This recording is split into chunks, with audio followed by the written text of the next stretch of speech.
Last year in 2023, there were 541 successful data breaches, attacks against healthcare agencies.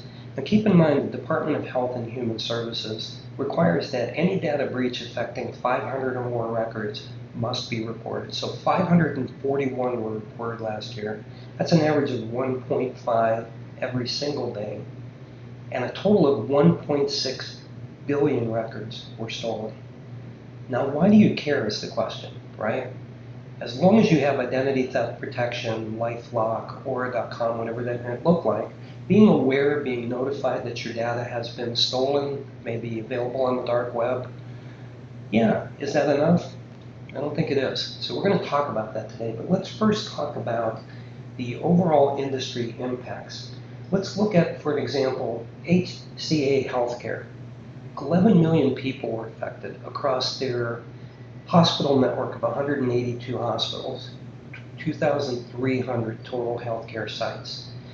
And you might think when you hear of data breaches in healthcare, you might immediately think of identity theft. Yeah, that can happen. Users can ransom this data, hold the healthcare agencies hostage until they receive money and then release the records. And I think, if you've watched the news, all across the country, healthcare systems are being shut down, surgeries being postponed, blood transfusions being postponed. So there's some very nefarious aspects to this whole equation that certainly impact all of us who need regular medical care. Something to be considered. Your records can be sold on the dark web. That's another thing to consider. And they can even impersonate you and get medical treatment. But think about what kind of information is available in a medical health record. Your name, your address, your date of birth, and other important dates, dates of surgeries, dates of medical care, right? Your social security number, again, your medical history, your health insurance information, your financial information, your next of kin, emergency contact, even your relatives. Think of all the things that you completed when you did an intake form, when you first went to the doctor's office, and then all the things since that you told your doctor. Imagine all of this information available to cybercriminals. So let's talk about the indirect possibilities. And the reason I recorded this video is the indirect possibilities that I think are most concerning. Your medical records contain a treasure trove, as we just covered, a treasure trove of information about you. And while all the other aspects I covered are concerning, what's most important is to realize that there are 4 major scam types that can utilize this type of information and really weaponize it against you. Government agency scams, next of kin ransom scams, insurance scams, investment scams. So let's talk about each. I did an episode recently on how bad actors and cyber criminals are using AI, voice creation, phone number cloning, and even video recreation, deepfakes, to pose as government agencies. So imagine you get a call from the Medicare agency that says, "We suspect you of Medicare fraud," right? They would have enough information about your medical history, the procedures you've undergone, the loved ones associated, your financial history, everything else, to craft a compelling story. And that's really what scams are about. It's creating a compelling story, then introducing the pressure, the threat, and causing you to have to take action immediately, right? So one thing to bone up on and learn a little bit more about is how AI is allowing cyber criminals to pretend to be from government agencies and do these types of outreaches. One of the worst, these are all bad, but one of the worst, if not the worst, is what they call the grandfather-grandmother scam, grandparent scam.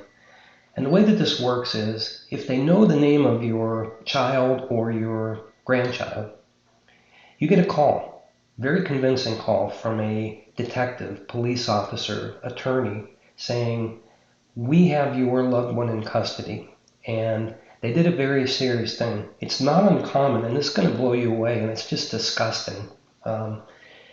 They might say they were involved in a fatal accident. They were drunk driving. They killed the other passenger. Maybe she's even a pregnant mom. I've seen many, many cases sound just like this, right? And you need to send money for bail. Now remember, they know everything about you, your addresses, relevant dates. They know your relatives, loved ones. They know your financial history. So it's very easy, again, to craft this compelling story that makes it believable and applies the pressure to you based on the information that they have. Could there be insurance scams? Most certainly there could. Based on your medical history, your patient records, they're going to sound like they may be even from your healthcare agency, and they can clone those phone numbers. They can make fake email addresses, websites, to make it look convincing, to get you to enter a payment or additional information, credit cards, whatever it may be, to use against you and take your money. And then finally, the investment scam. Especially if you have medical conditions. Can you imagine playing on the heartstrings of somebody who has a serious and chronic medical condition?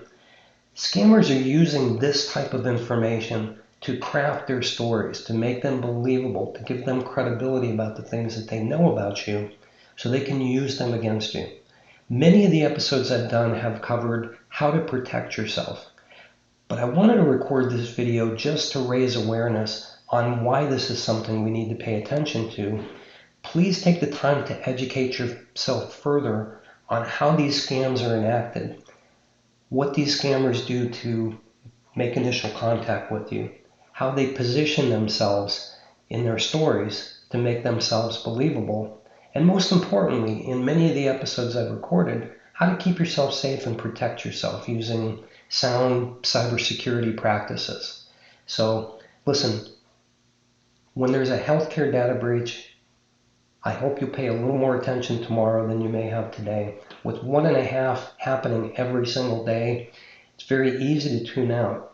But again, think about the information they gain access to when they employ these tactics and steal this type of data, and consider what can be done with it and how it can be weaponized. My name is Philip Macko. I want to thank you for tuning in. If you got something from this episode, please click the thumbs up button. If you haven't done so already, please subscribe. Share this with friends and family if you got something from it. And I hope you'll join me on an additional episode, and I hope you stay safe.